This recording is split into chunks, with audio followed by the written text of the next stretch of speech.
J'accueille maintenant André Glucksmann.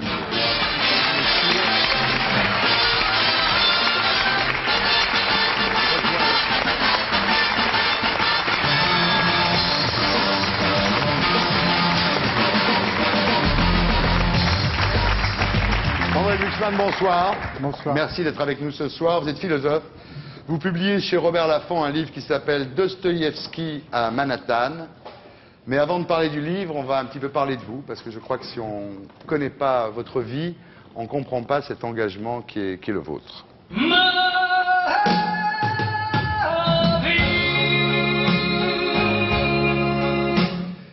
Vous êtes né en 1937 à Boulogne-Billancourt. Vos parents sont d'origine juive, votre mère de Tchécoslovaquie, votre père austro-hongrois, c'est ça? Oui. Jeunesse en Autriche pour vos parents et en Allemagne. En fait, vos parents étaient des agents d'un réseau international qui travaillait pour Moscou.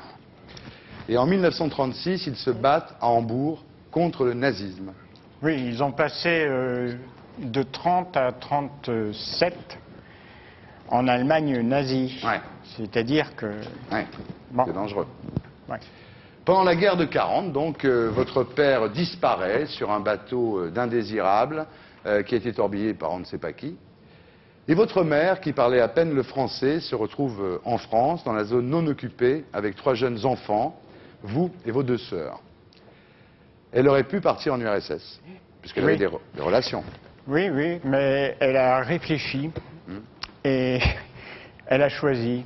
Ouais. Alors, j'ai mis du temps à comprendre ce qu'elle avait choisi, parce qu'elle n'avait aucune illusion sur les nazis, vu qu'elle les avait vus à l'œuvre. Ouais. Et elle n'avait pas d'illusion non plus sur Staline. Et finalement, comment elle a calculé, c'est assez compliqué, mais elle s'est dit que l'endroit où elle pouvait lutter, où il y avait encore quelques amis, c'était peut-être préférable à un endroit où elle était entre les mains de la police. Alors c'est pour ça que je raconte ça. C'est-à-dire ce qui a été votre position plus tard, on va le voir, en mettant à égalité finalement le nazisme et le communisme, ben, ça vient de là. C'est pour ça que je raconte ça. Parce que déjà votre mère, à l'époque, pendant la guerre, avait déjà fait ce raisonnement. Elle avait déjà compris la nature du nazisme et la nature du communisme. Voilà. Alors ce qu'elle avait de formidable, ma mère, c'est qu'elle n'avait pas fait d'études et qu'elle raisonnait avec un bon sens que j'ai eu beaucoup de temps à récupérer. Oui, Oui. Ça y est.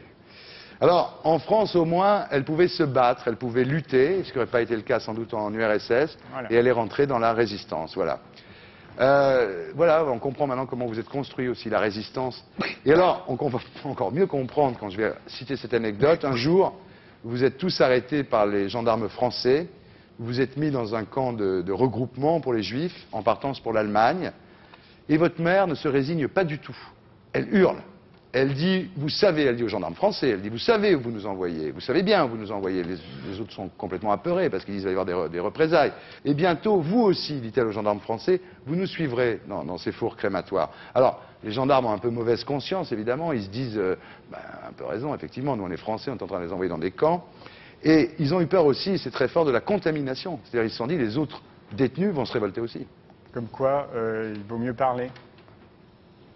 Il ne vaut pas mieux parler que de se taire, mieux parler que de s'écraser. Voilà. C'est pas une différence entre la morale et le réalisme. Ouais. Finalement, être moral et être réaliste, quelquefois, ça va ensemble. Ouais.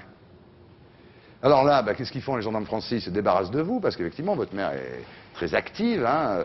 Ils se débarrassent de vous 4, c'est-à-dire votre mère, vous et vos 2 sœurs.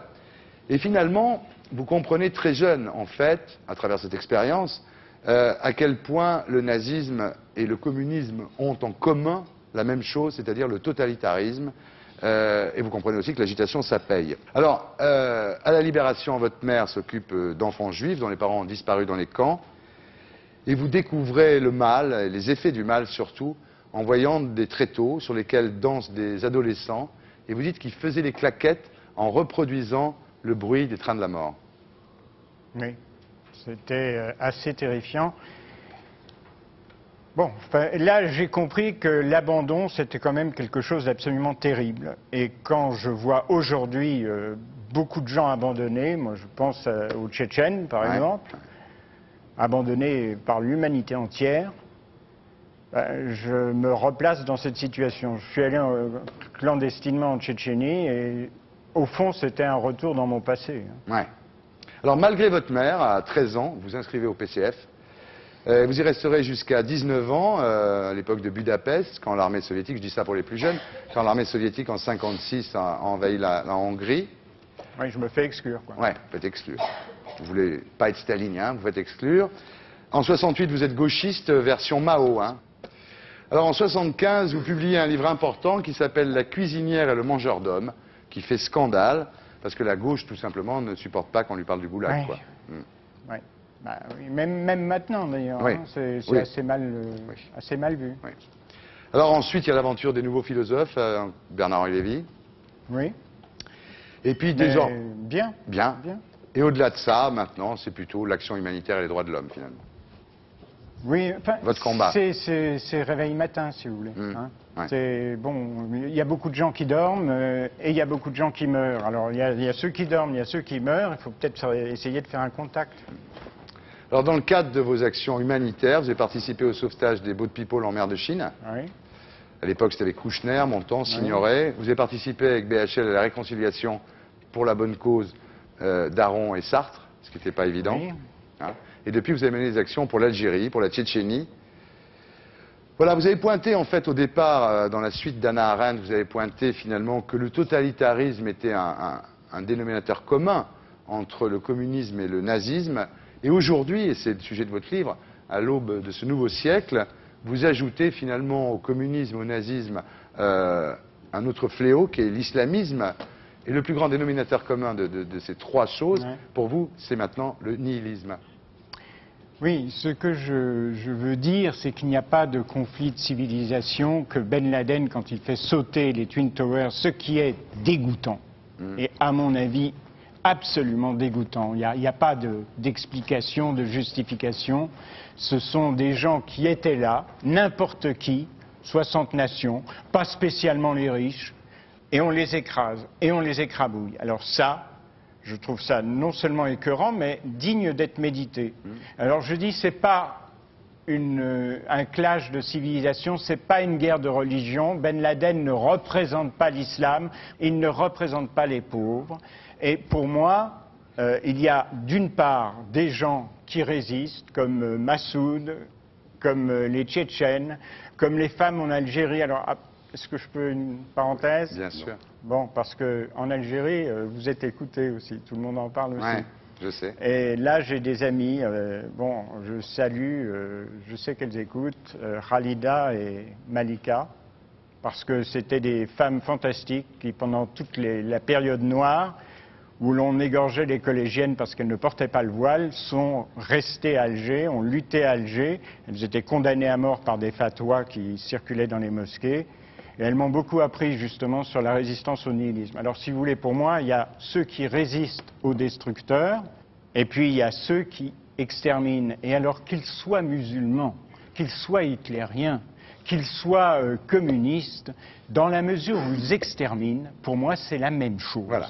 Vous dites que les Américains espionnent le monde entier toute la journée, et pourtant ils n'ont pas vu venir le 11 septembre, parce qu'en fait, ils n'ont pas d'approche littéraire. Vous dites, si vous voulez savoir ce qui se passe dans la tête de Ben Laden, il vaut mieux lire Dostoïevski. Oui, ben les Américains ont supposé qu'il y avait des fous de Dieu, donc des théologiens complètement abrutis, d'une part, et puis de l'autre des ploucs, quoi, des malheureux analphabètes. Mais ceux qui ont organisé la chose, c'était des gens parfaitement éduqués, des ingénieurs, des étudiants, des fils d'avocats. Et puis Ben Laden, il est très très bien éduqué, il est riche. Oui, c'est vrai. Bien entendu, c'est vrai que les Américains n'ont pas vu que ces nouveaux terroristes, d'une certaine façon, c'était des gens assez fanatiques pour être des kamikazes, mais assez éduqués pour piloter des avions. Et c'est ça qui a mis tout le monde comme ça, quoi. Voilà. Et s'ils avaient lu un peu les Russes, Dostoïevski, ils se seraient aperçus que c'était déjà le problème du temps de la Russie tsariste.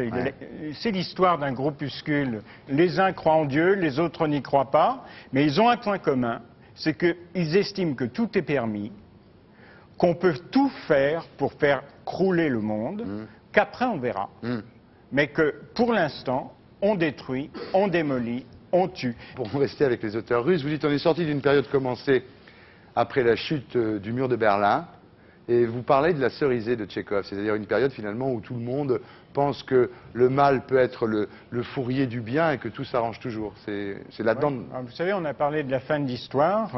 Fukuyama. Oui, ce qu'on voulait dire, c'était que les grandes batailles étaient finies, les grands débats étaient finis, les grands périls étaient finis, et qu'il n'y avait plus que des petites histoires dans les banlieues du monde, c'est-à-dire en Afrique, c'est-à-dire en Asie, et que on pouvait s'en fiche, en fait. Et de quoi on s'est aperçu? On s'est aperçu que l'Afghanistan, c'était une petite histoire. Les femmes y étaient bafouées, c'était une petite histoire. Les talibans détruisaient tout, ça n'avait pas grande importance. Et puis tout à coup, on s'est aperçu que ces petites choses qui n'ont pas de grande importance, comme par exemple le génocide au Rwanda, ce n'est qu'1 million de morts. Eh bien, que toutes ces petites choses pouvaient très bien agir sur les grandes capitales, que ce n'était pas uniquement la banlieue, que des cavernes d'Afghanistan jusqu'au tour des Twin Towers de New York, il y a une conséquence. Et que si on avait aidé les démocrates relatifs, mais des vrais démocrates quand même par rapport aux talibans, comme Massoud, si Massoud avait été à Kaboul, eh bien, les tours, elles seraient encore à New York. Donc, il y a une sorte de solidarité entre tolérants, entre démocrates, qui est absolument nécessaire. Très clair, très clair. Alors, comment réagir au nihilisme? Vous citez l'exemple du vol 93 de United Airlines, c'est-à-dire qu'à un moment, le mec, il dit on va tout faire pour que l'avion tombe pas sur une ville. Alors, on a des couteaux en plastique, des fourchettes en plastique, mais on va se battre, quoi. Écoutez, ce n'est pas une question de grands principes comme ça, de grandes théories. Ils ont eu 5 minutes. Ils ont appris par téléphone ce qui se passait sur les 3 autres avions. Ils ont eu 5 minutes d'abord pour comprendre, ensuite pour avoir le courage de réagir, de prendre justement les couteaux en matière plastique, et ils savaient qu'ils allaient de toute façon mourir. Donc ils ont agi pour sauver les autres. Ils ont agi parce que les uns aimaient leurs femmes, mais qu'ils ne voulaient pas que l'avion tombe sur n'importe qui, des enfants, etc. etc. Et ça, je trouve cela totalement admirable. C'est un principe de résistance. C'est un principe de résistance qui est totalement universel. Ça existe en Occident, ça existe chez les musulmans, ça existe partout. Les Tchétchènes, ils luttent depuis 300 ans. Ils sont moins d'1 million depuis toujours, et ils luttent depuis 300 ans contre le grand frère russe, d'ailleurs plusieurs centaines de millions de gens. Et ils tiennent. Et ils font plus. Excusez-moi, mais il faudrait quand même y réfléchir. Ils tiennent et ils se tiennent. Parce que tout ce qu'ils subissent, c'est absolument horrible. Et Anna Politkovskaya raconte qu'on torture, mais qu'on torture avec des injections de gasoline. L'armée russe torture les Tchétchènes avec des injections de gasoline. Je me suis gratté la tête, je n'ai pas compris. Il s'agit d'injections d'essence, quoi, en gros. Etc., etc. Et il y a de quoi devenir fou. Quand on viole vos enfants devant les parents devant les enfants, etc., etc., et tout ça en public et tout ça en collectif, il y a de quoi devenir fou. Quand on vend les cadavres aux familles pour qu'ils les enterrent, il y a de quoi devenir fou. Et je crois que là, les Tchétchènes, ils sont en train de sauver et les Russes et nous-mêmes. Parce qu'ils ne poussent pas la folie jusqu'au Ben Ladenisme. Ils ne font pas sauter une centrale nucléaire russe. Or, ils sont très courageux, ils sont très astucieux. S'ils voulaient le faire, ils y arriveraient. Bon, peut-être pas la première fois, mais ils y arriveraient. Donc, ils se retiennent. Et je crois qu'il faudrait qu'on explique quand même à Poutine que c'est aussi son intérêt, c'est pas une question de morale simplement, c'est son intérêt et le nôtre d'arrêter ce genre d'atrocité. André Glucksmann, Dostoïevski à Manhattan, c'est Robert Laffont.